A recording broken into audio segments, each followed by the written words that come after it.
Bienvenue tout le monde dans la partie 2 de notre vidéo. Aujourd'hui, on va essayer de faire l'installation de Ubuntu en machine virtuelle comme on l'avait promis en partie 1 de notre vidéo. Donc aujourd'hui, notre vidéo est sur l'installation de Ubuntu et tous ses consorts. Donc j'ai rédigé quelques questionnaires ici spécialement pour la vidéo pour pouvoir aller étape par étape sans omettre quoi que ce soit. Donc on va passer à la première question. La première question, c'est quoi? C'est quoi Ubuntu? Ubuntu, c'est quoi? C'est un système d'exploitation comme Windows ou comme Mac OS et bien d'autres autres systèmes d'exploitation. Donc c'est un système d'exploitation mais gratuit et open source. Maintenant, en deuxième, comme open source. Au fait, Ubuntu permet de démarrer un ordinateur, d'utiliser le logiciel, c'est-à-dire que les navigateurs, les traitements de tests, la programmation, ainsi tant d'autres, et gérer les fichiers et le matériel d'un ordinateur. Maintenant, la deuxième question, maintenant, c'est quoi? À quoi sert maintenant Ubuntu? Ubuntu maintenant sert à quoi? Ubuntu, Ubuntu est utilisé sur les ordinateurs personnels. Et il est surtout utilisé dans la programmation en C, en C++, en Python et en Java et bien d'autres autres aussi. Les serveurs et aussi il intervient dans les serveurs tels que les sites web et les bases de données, dans l'apprentissage de l'informatique bien aussi et dans les systèmes embarqués, c'est-à-dire les Raspberry Pi iOS. Donc voici à peu près à quoi sert Ubuntu. Maintenant les caractéristiques, on passe maintenant à la troisième question. Les caractéristiques principales de Ubuntu, il est basé sur l'Unix, c'est-à-dire quoi? Son noyau est l'Unix, tout comme Windows a pour noyau Windows NT et macOS a pour noyau XNU. Donc, installation graphique facile à utiliser, bien sûr. Donc, c'est à peu près les caractéristiques principales de Ubuntu. Maintenant, on va passer maintenant à la quatrième question, comparaison de Ubuntu et Windows. Maintenant, quelle est la différence entre ces deux? C'est-à-dire un peu leurs caractéristiques, pas forcément la différence, mais leurs caractéristiques et puis utilisable. Donc, on a Ubuntu est gratuit, Windows est payant, comme vous le savez. On a Ubuntu est open source, c'est-à-dire que quoi? Il est utilisé très souvent en développement avec l'étude des tests. Windows est propriétaire. Ubuntu est très utilisé en programmation. Ça, c'est vraiment, comme je l'ai dit dans la deuxième question, c'est vraiment sa spécialité. Il intervient dans la programmation en C, plus utilisé dans la programmation en C, en Python et en Java. Voilà. Donc, beaucoup de gens installent même Ubuntu, mais c'est pour la programmation. Mais entendu que le Windows, comme vous le savez, c'est très utilisé en grand public. C'est presque ça même qui fait même l'ordinateur en général, puisque tout ordinateur régulièrement quand on achète sont installés par défaut comme le Windows, c'est le Windows qui sont installés par défaut. Voilà, donc on a Ubuntu qui est peu vérifié tandis que le Windows est plus ciblé comme vous le savez. Voilà, donc c'est à peu près la comparaison de Ubuntu et de Windows. Donc, on va passer maintenant à la cinquième question qui est de quoi peut-on avoir Ubuntu et Windows sur un même ordinateur? La réponse est oui. On peut avoir quoi? Les deux systèmes d'exploitation sur un même ordinateur. Donc, pour les avoir, on a deux manières de les avoir sur un même ordinateur. D'avoir Ubuntu et Windows sur un même ordinateur, soit par double démarrage, c'est-à-dire le dual boot, soit dans une machine virtuelle. Donc, je vais essayer de définir un peu c'est quoi un double démarrage, c'est-à-dire le dual boot et une machine virtuelle. Donc, le dual boot, au fait, c'est quoi? C'est-à-dire le double démarrage comme en français et c'est en anglais on dit dual boot. Le dual boot veut dire Windows et c'est-à-dire quoi? Le Windows et le Ubuntu sont installés sur le même ordinateur. Quand on allume le PC, un menu apparaît et ça vous demande de choisir quel type de système d'exploitation voulez-vous utiliser. C'est-à-dire que quoi? Si vous allumez l'ordinateur, on vous demande soit vous utilisez Windows, soit vous utilisez Ubuntu. Donc, quand vous sélectionnez l'autre est arrêté complètement. Donc, un seul système d'exploitation qui bosse sur la machine. C'est ça le double démarrage ou le dual boot. Donc, c'est à peu près ça. Donc, Installation maintenant en machine virtuelle. Une machine virtuelle lui permet de lancer quoi Ubuntu à l'intérieur de Windows comme une application. C'est-à-dire quoi? Donc quand Windows est allumé, tu peux soit ouvrir Ubuntu dans une fenêtre à travers un logiciel intégré. C'est-à-dire un logiciel intégré. Quand je dis de logiciel intégré ici, je parle de quoi? De WSL. Je parle de WSL, c'est-à-dire quoi? Notre Windows Subsistence Linux. Donc, ça, c'est le logiciel intégré ou soit à travers un logiciel approprié. Il y a les logiciels appropriés spécialement pour ça qu'on appelle on appelle quoi?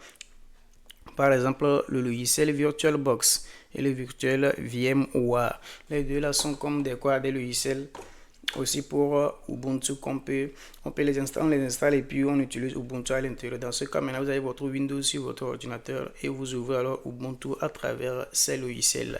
Maintenant, notez bien que si on veut juste apprendre Linux ou programmer, on reste avec WSL2, c'est-à-dire que le Windows Subsistence Linux, c'est le logiciel intégré dont je parlais. Donc, ça autre c'est lié spécialement sur la programmation. Si on veut juste apprendre Linux ou à programmer, on reste juste sur ce logiciel intégré. Maintenant, si on veut utiliser Ubuntu seul comme un vrai PC, là on installe alors notre virtual, on installe soit le VirtualBox, soit le VMware sur notre ordinateur.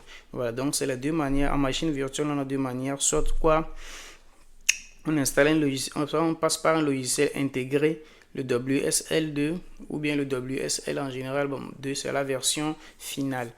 Il y a WSL1, il y a WSL2. Donc, quand on parle de WSL, alors actuellement on parle de WSL2, ce que c'est la dernière version actuellement qui est en cours. C'est pour cela. Donc, soit on utilise un logiciel intégré, soit on utilise un logiciel quelconque tel que VirtualBox et le VMware pour utiliser alors en machine virtuelle. Alors, c'est là ce qu'on peut dire maintenant quoi sur cette partie, la cinquième question. Maintenant, on passe maintenant à la sixième question qui est quoi? L'installation de quoi? Ubuntu en machine virtuelle avec notre WSL, c'est-à-dire quoi? Notre Windows Subsistence Linux.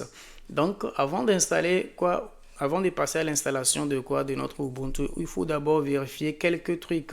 On doit vérifier quelques trucs dans notre ordinateur ou si possible les activer avant de commencer l'installation de quoi de Ubuntu sur notre ordinateur. Qu'est-ce qu'il faut vérifier maintenant? La première chose qu'il faut vérifier, on a quoi? On vérifie quoi? La virtualisation de notre machine. Si elle est activée ou pas, c'est-à-dire que la virtualisation, on vérifie si la virtualisation est activée dans le microprogramme, c'est-à-dire le firmware ou encore régulièrement appelé le BIOS. Voilà, donc si on doit vérifier qu'il faut que ce soit activé, c'est-à-dire que quoi, si c'est activé, vous allez voir que quoi, c'est oui. Si c'est pas activé, vous verrez que c'est non. Donc, où est-ce qu'on vérifie ça maintenant? On va maintenant dans quoi? Dans PowerShell ou dans CMD, une commande, la commande PowerShell, le commande Windows PowerShell ou dans CMD et vous tapez ce code là à l'intérieur et vous aurez, maintenant on va vérifier ça ensemble, on passe rapidement à la pratique. Donc on va dans notre CMD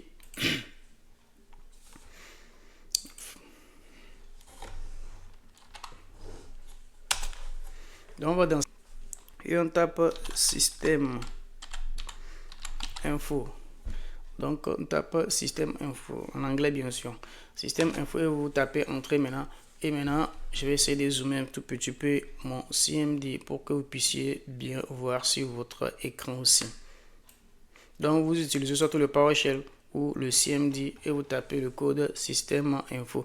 Donc, vous aurez maintenant quoi? Une longue page comme ça, une longue liste comme ça.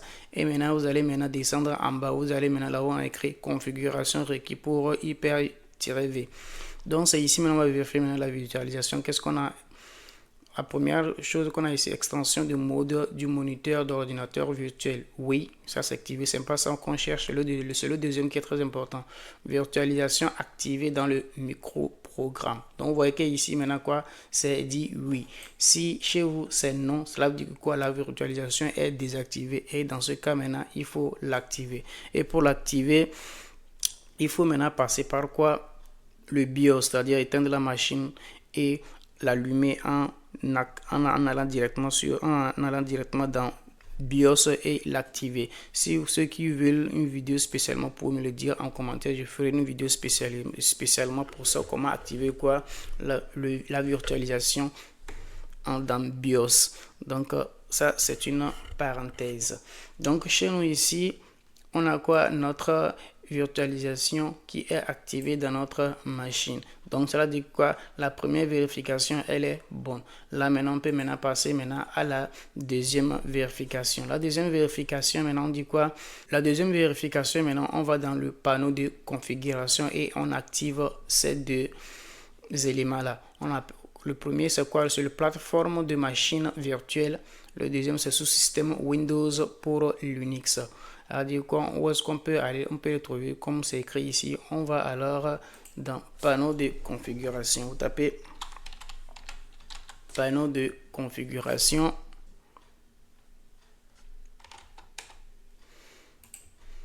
Dans panneau de configuration, vous allez alors dans quoi? Dans programme. Et maintenant dans programme, le premier maintenant, programme and features, vous allez maintenant ici, activer ou désactiver les fonctionnalités Windows et vous cliquez là-dessus. Et vous aurez quoi? Une page qui va s'afficher et qui va charger. Bon, je vais essayer d'agrandir ça pour que vous puissiez voir ce qu'on a ici. Donc, ici, donc on a cette page. Maintenant, on cherche maintenant quoi? J'arrive. Je vais réduire un peu l'écran. Mettre ceci là à côté pour qu'on puisse voir ça ensemble. Dans notre panneau maintenant, on cherche maintenant le premier. Maintenant, c'est plateforme de machine virtuelle. On descend.